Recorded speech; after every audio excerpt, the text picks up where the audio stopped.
ಎಲ್ಲಾ ಹಾನಿಯಿಂದ ಕೂದಲನ್ನು ರಕ್ಷಿಸುತ್ತೆ. ಬರೀ Amrut noni reach root premium hair oil. ಕೆಲವೇ ಕ್ಷಣಗಳಲ್ಲಿ ಜಡ್ಜ್ ಮುಂದೆ ಎಚ್.ಡಿ. ರೇವಣ್ಣ ಅವರನ್ನ ಹಾಜರು ಮಾಡುವ ಸಾಧ್ಯತೆ ಹೆಚ್ಚಿದೆ.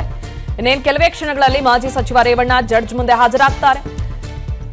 ಎಸ್ಐಟಿ ಅಧಿಕಾರಿಗಳು ರೇವಣ್ಣ ಅವರನ್ನ ಜಡ್ಜ್ ಮುಂದೆ ಹಾಜರುಪಡಿಸೋದಕ್ಕೆ ಸಿದ್ಧತೆ ಮಾಡಿಕೊಂಡಿದ್ದಾರೆ.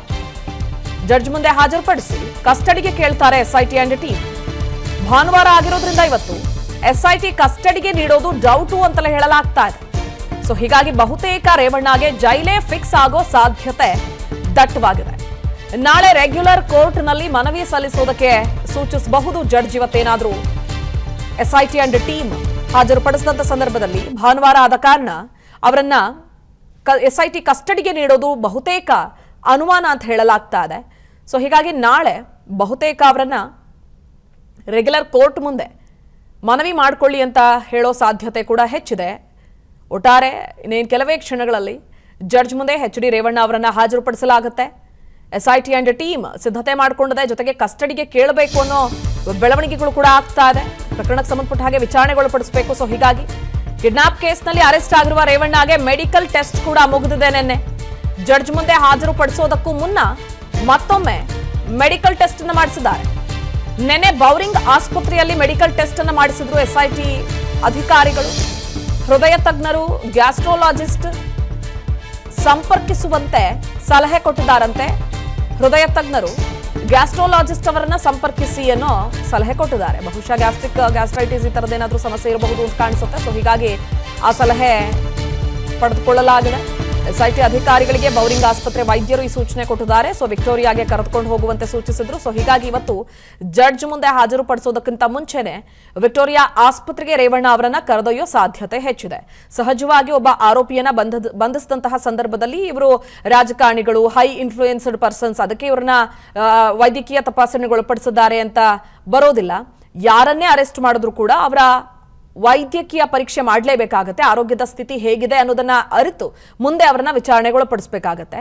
ಸೊ ಈ ಬಗ್ಗೆ ಹೆಚ್ಚಿನ ಡೀಟೇಲ್ಸ್ ನೀಡೋದಕ್ಕೆ ನಮ್ಮ ಪ್ರತಿನಿಧಿ ಶರತ್ ನೇರ ಸಂಪರ್ಕದಲ್ಲಿ ಜಾಯ್ನ್ ಆಗಿದ್ದಾರೆ. ಶರತ್, ನಿನ್ನೆ ಅರೆಸ್ಟ್ ಆಗ್ತಾ ಇದ್ದಂತೆ ಬೌರಿಂಗ್ ಆಸ್ಪತ್ರೆ ನನ್ನ ಜೀವನದಲ್ಲಿ ನಾನು ಮಾತ್ರವಲ್ಲ, ನನ್ನ ಕೂದಲು ಕೂಡ ಆಗಿರ್ಬೇಕು ಸ್ಟ್ರಾಂಗ್ ಅಂಡ್ ಸ್ಟೈಲಿಶ್. ಬರೀ Amrut noni reach root premium hair oil ನೊಂದಿಗೆ. Reach root premium hair oil ಅಲ್ಲಿ ಮೆಡಿಕಲ್ ಟೆಸ್ಟ್ ಆಗಿತ್ತು ರೇವಣ್ಣ ಅವರಿಗೆ. ಸೊ ವೈದ್ಯರ, ಹೃದಯ ತಜ್ಞರ ಸೂಚನೆ ಮೇರೆಗೆ ಇವತ್ತು ವಿಕ್ಟೋರಿಯಾಗೆ ಕರೆತರ್ತಾರೆ ಅನ್ನೋ ಮಾಹಿತಿ ಇದೆ. ಸೊ ಏನಾಗ್ತಾ ಇದೆ ಈ ಕ್ಷಣದ ಅಪ್ಡೇಟ್ ಅನ್ನ ನೀಡ್ತಾ ಹೋಗೋದಾದ್ರೆ? ಪ್ರತಿಭಾ, ಖಂಡಿತ ಕೆಆರ್ ನಗರದಲ್ಲಿ ದಾಖಲಾಗಿದ್ದಂತಹ ಕಿಡ್ನಾಪ್ ಪ್ರಕರಣಕ್ಕೆ ಸಂಬಂಧಪಟ್ಟಿದಂತೆ ಶಾಸಕ ಎಚ್.ಡಿ. ರೇವಣ್ಣ ಅವರನ್ನ ಈಗಾಗಲೇ ಅರೆಸ್ಟ್ ಮಾಡಲಾಗಿದೆ. ಅರೆಸ್ಟ್ ಮಾಡಿದ ನಂತರ ಅವ್ರನ್ನ ಬೌರಿಂಗ್ ಆಸ್ಪತ್ರೆಗೆ ವೈದ್ಯಕೀಯ ಚಿಕಿತ್ಸೆಗೆ ಕರೆತರಲಾಗಿತ್ತು. ಅಲ್ಲಿಂದ ಅವ್ರನ್ನ ಎಸ್ಐಟಿ ಅಧಿಕಾರಿಗಳ ಸೆಲ್ಗೆ ಕರ್ಕೊಂಡು ಹೋಗಿ ರಾತ್ರಿಯಿಡೀ ರೇವಣ್ಣ ಅವರು ಎಸ್ಐಟಿ ಅಧಿಕಾರಿಗಳ ಕಚೇರಿಯಲ್ಲೇ ಕೂಡ ಇದ್ರು. ಅದಾದ ನಂತರ ಇವತ್ತು ನ್ಯಾಯಾಲಯದ ಮುಂದೆ ಅವರನ್ನ ಹಾಜರುಪಡಿಸಬೇಕಾಗಿತ್ತು. ಆದರೆ ಹಾಜರುಪಡಿಸುವುದಕ್ಕಿಂತ ಮುಂಚೆ ಮತ್ತೊಮ್ಮೆ ವೈದ್ಯಕೀಯ ಪರೀಕ್ಷೆಗೆ ಕರೆದುಕೊಂಡು ಹೋಗುವಂತಹ ಸಾಧ್ಯತೆ ಇದೆ.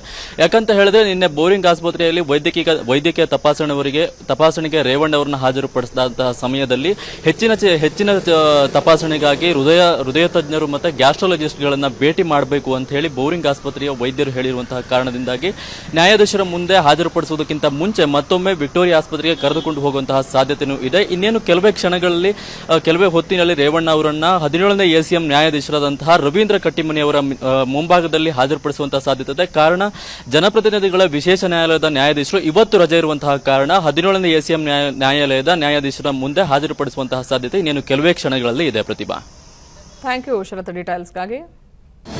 ಅನುಕ್ಷಣದ ಸುದ್ದಿಗಳಿಗಾಗಿ ವಿಸ್ತಾರ ನ್ಯೂಸ್ ಯೂಟ್ಯೂಬ್ ಚಾನೆಲ್ ಸಬ್ಸ್ಕ್ರೈಬ್ ಮಾಡಿ. ಹೊಸ ಸುದ್ದಿಗಳ ನೋಟಿಫಿಕೇಶನ್ಗಾಗಿ ಬೆಲ್ ಐಕಾನ್ ಕ್ಲಿಕ್ ಮಾಡಿ. ಲೇಟೆಸ್ಟ್ ಅಪ್ಡೇಟ್ಸ್ಗಾಗಿ www.vistaranews.com ವೆಬ್ಸೈಟ್ಗೆ ವಿಸಿಟ್ ಮಾಡಿ. ಅಂಗೈಯಲ್ಲೇ ಜಗತ್ತಿನ ಸುದ್ದಿ ತಿಳಿಯಲು ವಿಸ್ತಾರ ನ್ಯೂಸ್ ಕನ್ನಡ ಆಪ್ ಡೌನ್ಲೋಡ್ ಮಾಡಿ.